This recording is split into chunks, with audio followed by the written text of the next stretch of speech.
2012 সালের 12 ডিসেম্বর অর্থাৎ 12-12-12 এই তারিখে বিয়ে করেছিলেন বাংলাদেশ ক্রিকেটের পোস্টার বয় সাকিব আল হাসান ও যুক্তরাষ্ট্র প্রবাসী উম্মে আহমেদ শিশির। দেখতে দেখতে তাদের দাম্পত্য জীবনের এক যুগ পূর্ণ হলো। বিশেষ এই দিনে সামাজিক যোগাযোগ মাধ্যমে স্বামী সাকিবের প্রতি আবেগঘন বার্তা দিয়েছেন শিশির। শুরুর গল্পটা ছিল রূপকথার মতো। ফেসবুকে আলাপ থেকে শুরু, তারপর ইংল্যান্ডে সাকিবের কাউন্টি ক্রিকেট খেলার সময় প্রথম সাক্ষাৎ। সেই পরিচয় ধীরে ধীরে রূপ নেয় বন্ধুত্বে, এরপর প্রেমে। অবশেষে 12-12-12 তারিখে সেই প্রেম পরিণতি পায় বিবাহে। ঢাকার 5 তারকা হোটেল ইন্টারকন্টিনেন্টালে তাদের বিয়ে নিয়ে ছিল দেশ জুড়ে ব্যাপক আলোচনা। বিবাহবার্ষিকীতে শিশির তার অনুভূতি প্রকাশ করে লিখেছেন, যখন এটা লিখছি ঘড়ির কাঁটায় ঠিক রাত 12টা 12 মিনিট। 12 বছর আগে 12-12-12 তারিখে আমাদের রূপকথার গল্প শুরু হয়েছিল। প্রথম দেখা থেকে শুরু করে আমাদের বিয়ে, আর আলহামদুলিল্লাহ আজ আমরা একটি সুন্দর পরিবার গড়ে তুলেছি। হাতে হাত রেখে কাঁধে কাঁধ মিলিয়ে এবং হৃদয়ের বন্ধনে আমরা পথ চলেছি। প্রতিশ্রুতি ছিল একসঙ্গে সারা জীবন থাকার। আমার প্রতি তোমার ভালোবাসার তুলনা হয় না। প্রতিটি দিনের জন্য আমি তোমাকে ভালোবাসি। নিজেদের 12তম বিবাহবার্ষিকীর শুভেচ্ছা। আলহামদুলিল্লাহ। সাকিব শিশির দম্পতির সংসার আলোকিত করেছে 3 সন্তান। 2015 সালে তাদের ঘর আলো করে আসে প্রথম কন্যা আলাইনা হাসান। এরপর 2020 সালে জন্ম নেয়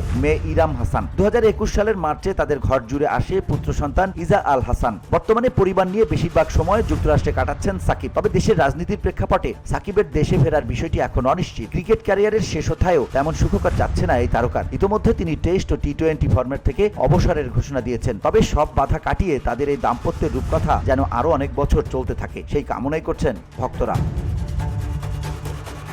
ভিওডি বাংলা নিউজ ডেস্ক।